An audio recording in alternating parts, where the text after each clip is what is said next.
Hello, guys, and welcome to Gina's Natural Way. I am Gina, your certified holistic health coach, who also have taken several classes on herbs and herbalism and courses and everything like that. And so I specialize in faith, family, and health. And if you're interested or passionate about those things, definitely keep watching this video. So today we are going to dive into a crucial topic, you guys, how our dietary choices and lifestyle habits can impact our health outcomes and how we have the power to break free from generational cycles of disease. Let's get into it. So many of us grew up with our parents eating their recipes, eating things that made us feel good, made us feel like home, felt like when we were a kid again. We still might have bologna sandwiches. I grew up on bologna sandwiches. I grew up on potted meat. I grew up on the Spam in the can, on all those different things, right? However,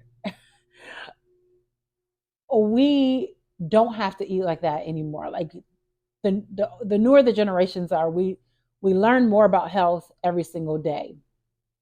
We've got access to so many different things. We've got the internet. We've got bookstores. We got so many different things that can help us when it comes to health and certain things. We could Google how we feel a certain something in our toe or whatever. And it's going to tell us some things of we need to do to prevent it and things like that. But we tend to just kind of pass down generation after generation after generation. So what happens is they say, oh, it's generational, you'll have cancer. Oh, it's generational, you'll have this. Or we predisposition for diabetes, or they'll say the minority community, mainly Black people, have this, or mainly white people have this. And it's basically because we eat all basically the same things, right? And so, what we have to do, we do have control to change that. I will tell you in particular, my father, he passed away in August, this last year in August. And my father, I was eating something one day, I don't even remember what it was. And he said, why are you eating the white people food? Like, he asked me why was I eating that? And I'm like, what are you talking about? He's like, you didn't grow up with that. You don't know anything about that. Now, mind you, my father, when he passed away, he was 86 years old. So he was old. And you have to understand, let's take it back even further. For those of you who parents was into, or grandparents, great grandparents was into slavery, like my great grandmother was into slavery. That meant that his grandmother was just coming out of slavery. You see what I'm saying? That meant that they had to eat whatever scraps they were given. They were given the pork. They were given all of the things that the slave masters didn't want. So we can't expect for our parents, and I'm 48 years old, we can't expect for people to just change just like that and say, oh, yep, this is not going to be good for us. Let me go to eating hemp seeds and chia seeds, because they don't know what the heck that is, right?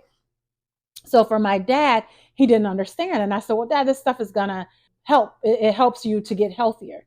So my dad was not about that at all. He wanted to go ahead and have whatever he had. Now, I also will say that my father passed away. He had heart problems. My dad had to get a triple bypass.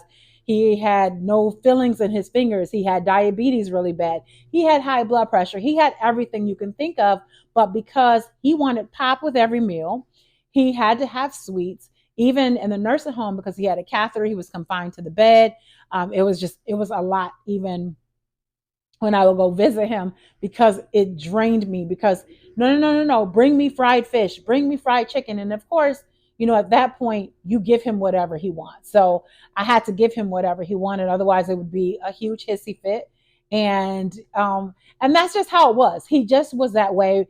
I had to accept it. He even said, he was like, well, when you get old, this is just what happens. So to him, he thought when you get old, it's what happens. His mother died of diabetes because she had to get her legs cut off and complications from that. So diabetes ran heavily in the family, but because of how they cooked. My dad didn't like anything that wasn't fried. Like, that's just how he had to eat. He ate certain ways, and a lot of times we pass those same things on to our children and into our grandchildren, and that's what we have. A lot of people in my family have high blood pressure.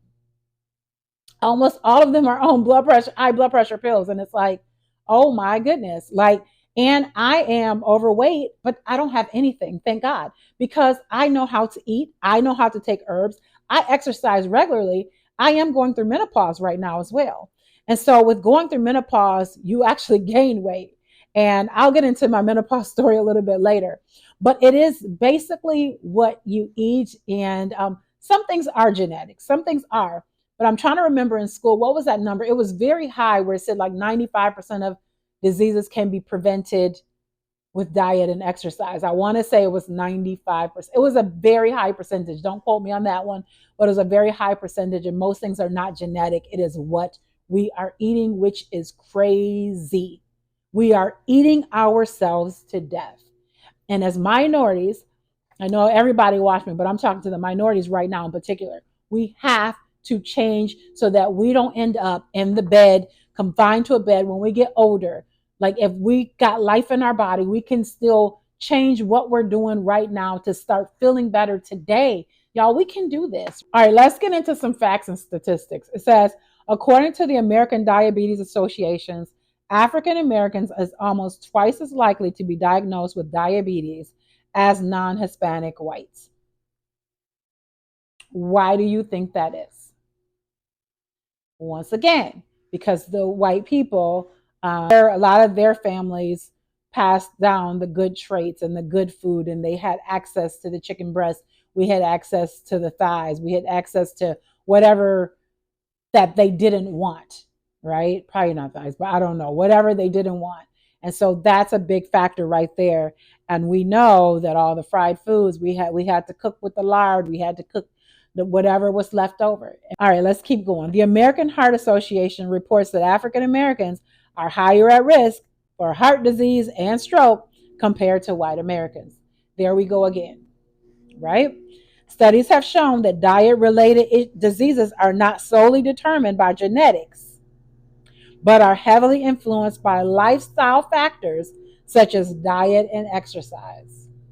That's crazy, right? So let's get into some scriptures, you guys, because, you know, it's one thing to hear about it, but it's another thing to do something for it. That's why I started really getting into herbalism as well. So I already was a health coach, but I'm like, I'm really interested in the herbs. So I really got into herbalism. What can heal our bodies? What can we do? So let's look at the scriptures for a quick second, okay? Let's go to Proverbs 4:20. It says, my son, be attentive to my words, incline your ear to my sayings. Let them not escape from your sight. Keep them within your heart, for they are life to those who find them and healing to all their flesh. And then Genesis 1:29 says, and God said, behold, I've given you every plant yielding seed that is on the earth, that is on the face of the earth, and every tree with its seed in its fruit. You shall have them for food.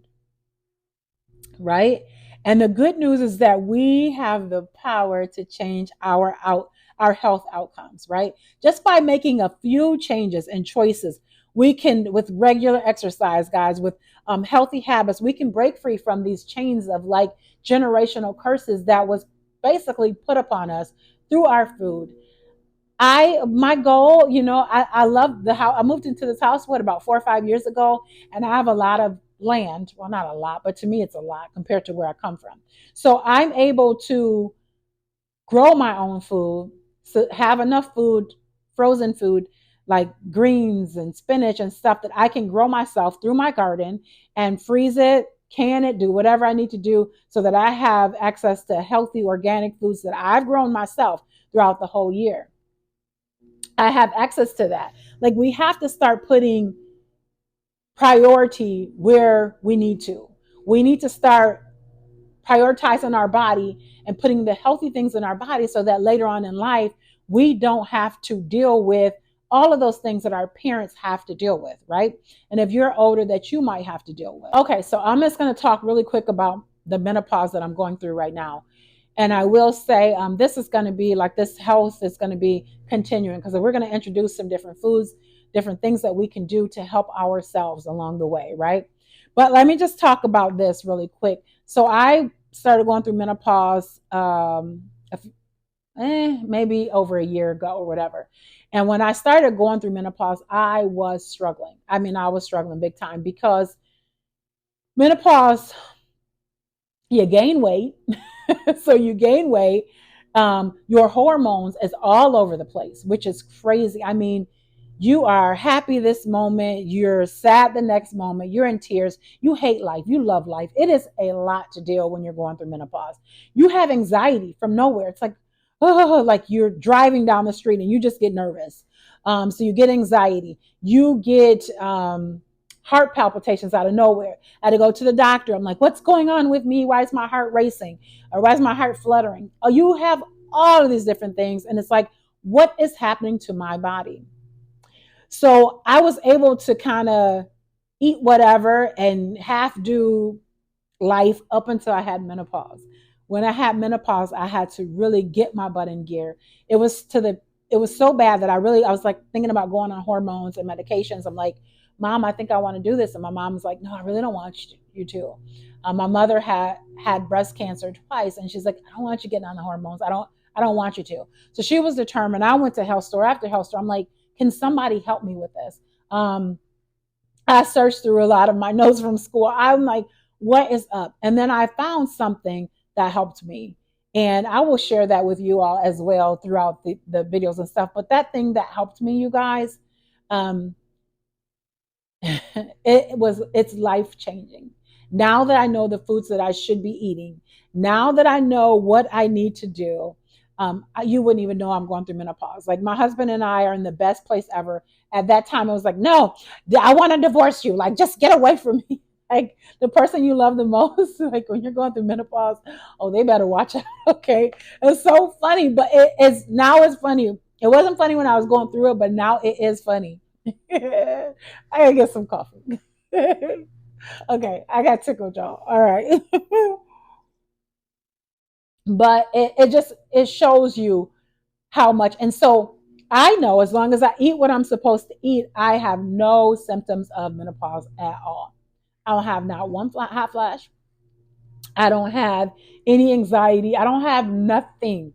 But when I start messing up, eating what I shouldn't be eating, then it will come back. So you just have to be very careful, very mindful of that. But I'm going to talk about that in some videos coming up. I'm definitely talking in the comments. Let me know what you're going through. It would be nice to specify, get some diseases or some things that you guys are actually going through so that I can do some videos on those in particular. Are you going through menopause? Maybe I can help you with what helped me. Are you going through high blood pressure? Are you going through heart disease? What are you going through? So we can target some foods of what we need to eat and definitely heal ourselves as a community. That would be great. So with that being said, you guys, I just threw just a little bit out there, right? We're going to introduce into this, but like I said, we're talking all things faith, family, and health. If you are interested in any of those, I encourage you to hit the subscribe button, hit the notification button. So then that way, when I'm doing new videos, you are notified. And I'm also getting a group together, a Facebook group. We're going to get a new one so that we can join a community of women where that way we can sit there and talk to each other, ask questions, talk about our husbands if we want to, give each other advice, and just kind of be there for each other, right? But that's coming soon within the next few weeks. But with that being said, ladies, I'm going to talk to y'all later. See you in the next video. Or guys, sorry. Bye-bye.